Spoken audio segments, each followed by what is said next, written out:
Hello, my name is Molly LaFavors, and I am with the Fund for the Arts. I am here today with Dr. Jimica Howard. She is the principal at Shelby Academy. So thank you so much for being here with me today, Dr. Howard.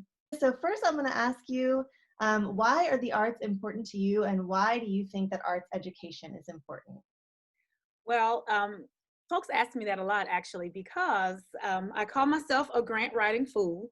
When I was an assistant principal at Slaughter, I spent a lot of time writing grants to make sure that we were able to integrate arts into our curriculum.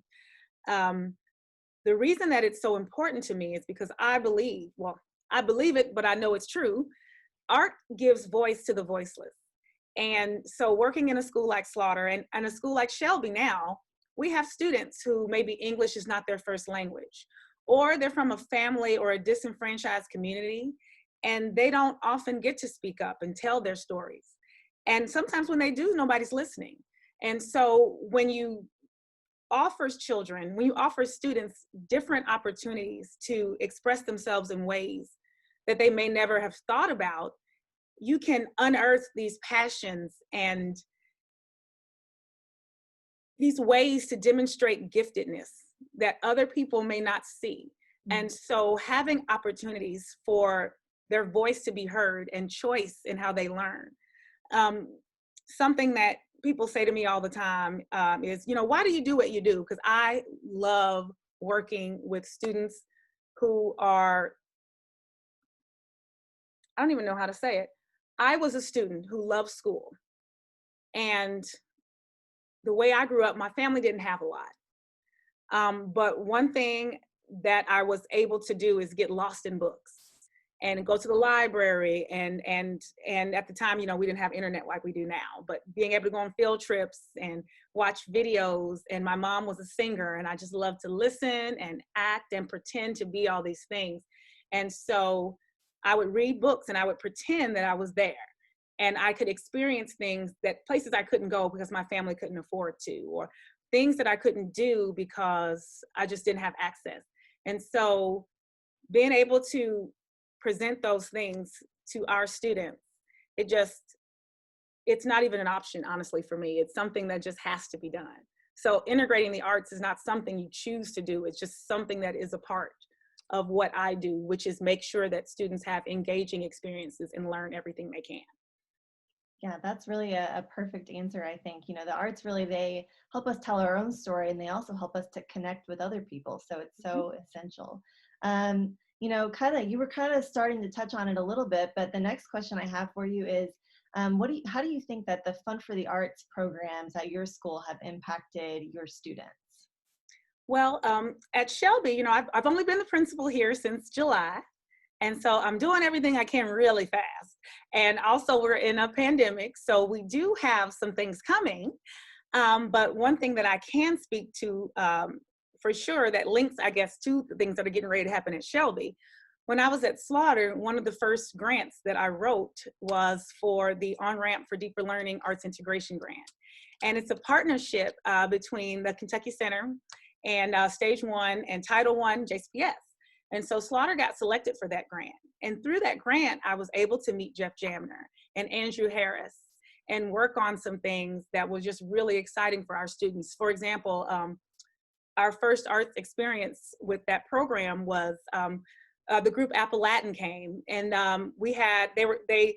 they do this thing called cornbread and tortillas, and where they link some Central and South American arts to things that are happening in the Appalachian Mountains.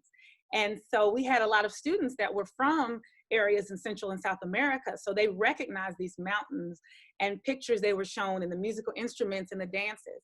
And those students were so excited. We had a little boy, I just remember him well, he was in kindergarten, and he was a newcomer. And he didn't have any English, but he saw those mountains and he just started shouting out those words in his language and was like, yes. And we were like, oh my goodness, he's here. You're like, he's really here now. And so the children created their own town around this mountain. And then they invited students from other classrooms, and they came and they shopped in town and they did all these different things. And so they learned so much through that program. I was like, oh my gosh, we got to get more of this. So then came the Imagine 2020. and the Seeing Ourselves in History project that we did that resulted in a 4-foot by 20-foot art piece by Charles Rice that hangs in the front lobby at HB Slaughter. And there were also artist residencies with Stage One about the Civil War and the Civil Rights Movement, and connecting things that happened in our history to what we as Black and Brown people are experiencing now.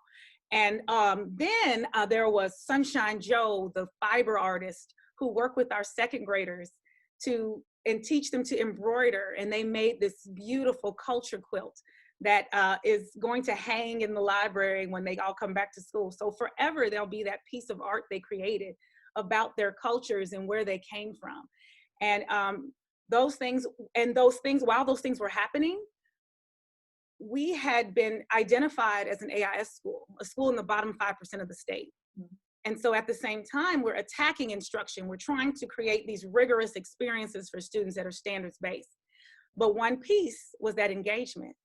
And the arts being wrapped into all that hard work we were doing, Slaughter was only in the bottom 5% for 9 months, which is unprecedented. Typically, it takes between 2 and 5 years to turn a school around. And through the leadership of Stacey Rowan and our leadership team, and through that arts integration and what we were doing with teacher PLCs, we were able to move our school from that bottom 5% right out.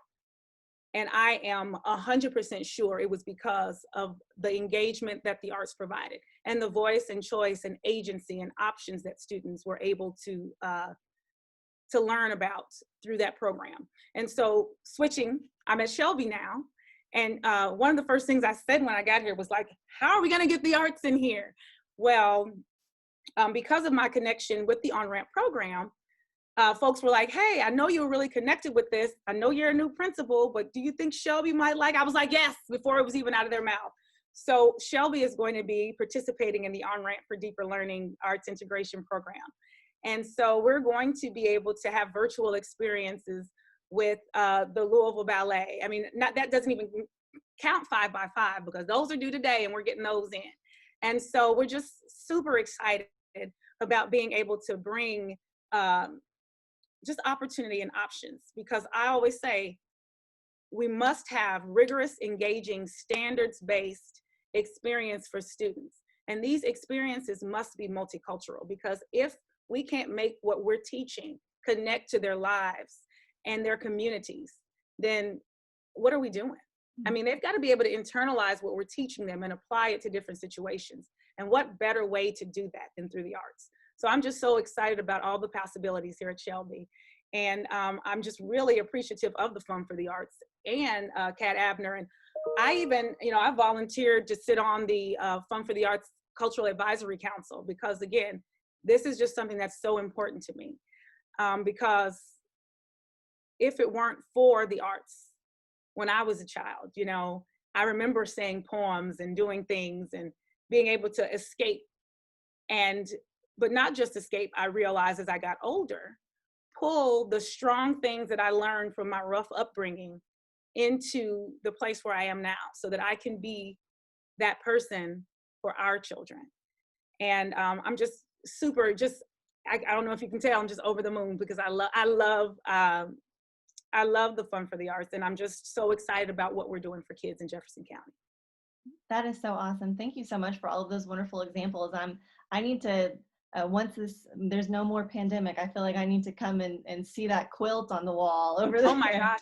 And I didn't even talk about because Slaughter is now a Disney Musicals in school also. Oh yeah. And we did Lion King last year, and the kids got to perform at the Kentucky Center.